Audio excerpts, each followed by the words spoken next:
Part 49. Who the fuck did I marry? So, after the whole, I moved and I started over, basically, completely started over. So, there was a period of time where different people had reached out to me, people who knew him. Apparently, he was still trying to find a couch to sleep on. And so, one guy in particular had reached out to me because I guess Legion had asked him if he could come and stay with him and his family, because he was homeless and had nowhere to go. And so he had lied and told the guy, because again, he's a liar.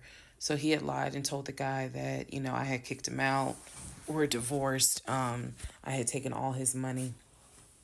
And so that's why he's homeless. So the gentleman simply was reaching out to me on Facebook to confirm what is actually true. And he and I talked, because he ended up calling me. He and I talked for a while. Very respectful, really nice guy, very compassionate. And so I told him, I was like, I said, we are divorced. So I have nothing to do with him. I said, I wouldn't bring him in my house with my family if I were you. But that's just me. And so the guy was like, lady, he didn't say lady, but he was like, lady, you dodged a bullet. He was like, I know you may not see it now, my sister, but you dodged a bullet. You dodged a bullet big time. And so, just in talking to him, he was very encouraging. Like, it sounds like you got a good head on your shoulders. It sounds like you a good woman. And no, he was not flirting at all. He was like, it sounds like you a good woman. And I really hope this does not mess you up. Like, don't let him mess you up. Don't let him, like, diminish your shine, kind of thing. And I appreciate that. I did. Because at that time, again, had moved into my new place. 2021 was the worst year I ever had. I'm not saying that so that 2024 can be like, hold my beer. But 2021 was a dark year. Started out married, end of the year divorce, end of the year with COVID and divorce. And that period of time, that August, September time, I felt like I was just walking around like a numb woman. I didn't know if I was coming or going. I didn't know what to do because I felt like I had just been through hell. And it was a period of time where I had to sit down and I had to really, really deal with some stuff that I just simply was not ready to deal with. Things that I had to come to grips with that I really wasn't ready to come to grips with. So, fast forward all this time, get to December of 2021. Yes, this is where the story does end. Get to December of 2021. I am out sick with COVID. I'm not at work.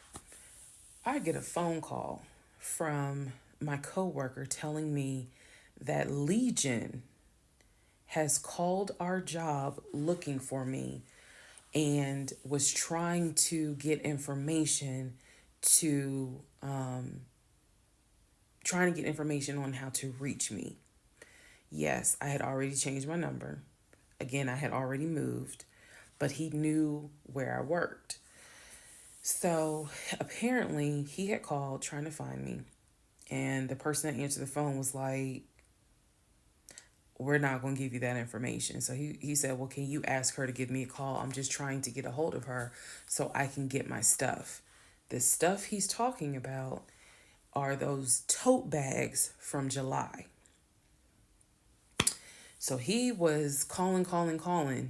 And it was a problem. He was trying to reach out to me on Facebook. He was trying to reach out to family members on Facebook, trying to get me to call him so that he could make arrangements to come get his stuff. The devil is a lie. So my friend Tracy, who came to my rescue again, my friend Tracy was like, okay, here's what you're going to do. She said, you're going to send him a message and you are going to say these exact words. I sent him a text message. She said, and she told me, you're going to send a text message because it's going to be time stamped. And basically the text message says, I do not have your stuff. I did not have your stuff. I have nothing that belongs to you. If you continue to, you are disrupting the work of my job by calling and asking for me. We have no contact with each other.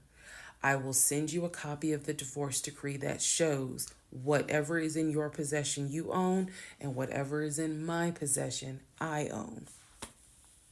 If you contact me directly or indirectly ever again, I will get a restraining order on you.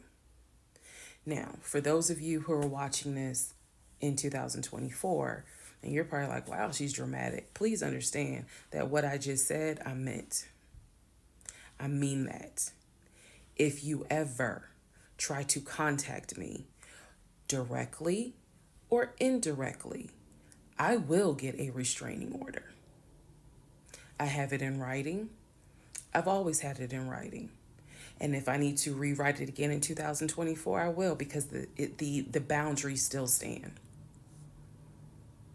And that, ladies and gentlemen, is the last time I had any contact whatsoever with my pathologically lying ex-husband.